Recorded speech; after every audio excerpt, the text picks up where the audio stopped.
Melissa Thomas with Florida National News here. The game is finally wrapped up with the University of Miami beating West Virginia University 31-14.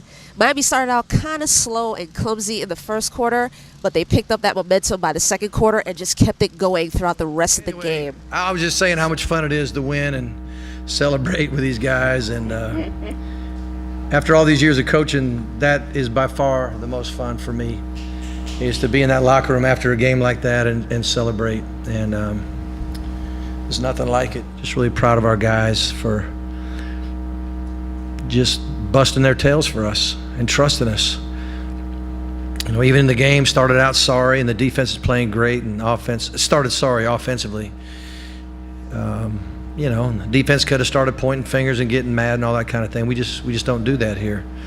It starts with the coaches, and the players follow suit. But you know, then we get one big play to Amon, and I don't know if anybody knew it or not, but the kid pulled a hamstring about 10 days ago or whatever it was. Slightly pulled it, and he hit. That's the first day he ran full speed, was right there.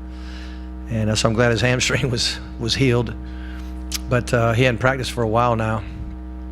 But, you know, one play kind of sparked the team, offensively especially, and I think helped Brad get out of, you know, he was just missing some targets, not quite on the money, balls that may have been catchable, but not the darts that I'm used to seeing him throw. And then after that, he took off.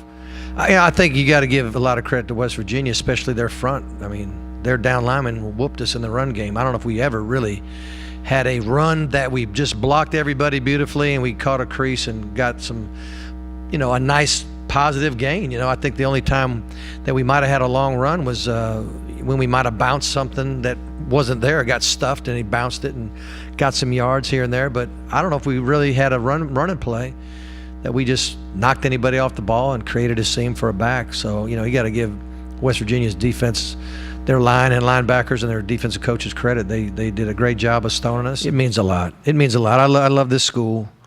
It blessed me during my time here. It blessed me more with life lessons probably than anything else. You know, being a backup to Jim Kelly, you know, one of the greatest players ever at Miami and in the NFL. And so I think the biggest lesson I learned is you don't always get what you think you earned. You know, we got people who work hard and you think, well, I earned it. Well, I worked hard enough, but this other guy was better. That's life. And you got to learn that. You don't always get what you want. You don't always get what you think you earned. And you got to learn to decide every day what your attitude is going to be and how hard are you going to work. So I knew I could control how hard I worked. I knew I could control my attitude. And then I trusted God with everything else after that. It just was a good life lesson for me. So it is essentially a culmination of a lot of work that we put in this year and stuff like that, like some of those plays that scored for us. And those are just routine plays that we practice every day that don't show up every game day, but you know, when everyone does the right thing, it works for us. You know, in terms of this game, it was a great way to end our season, obviously.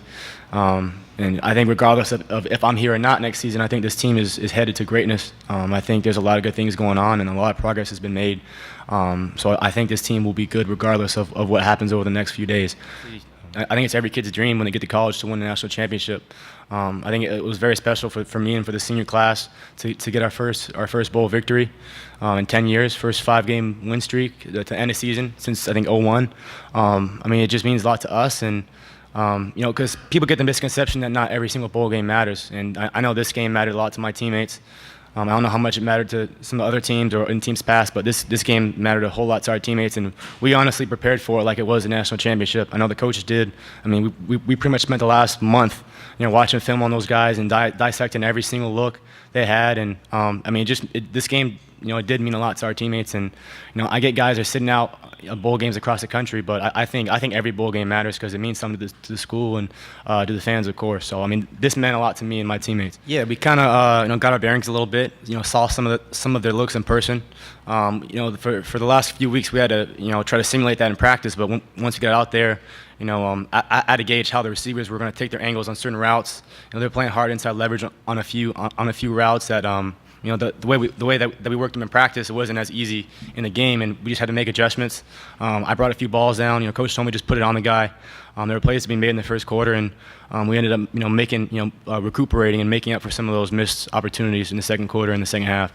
Just excited, I came here my freshman year. I was injured when we came up here the last time, and just to come out here and get a win, it means everything. To snap a 10-game bowl losing streak, it's special. Just something that is going to get those guys going for next year. So far, the University of Miami has officially broken their 10-year losing streak in terms of bowl games. West Virginia is coming away with their steady 10-2 record. Yes, they were slightly disappointed, as head coach Dana Holgorsen mentioned, but they still come away with that rare record that they have of 10-2. This is Melissa Thomas from Camping World Stadium.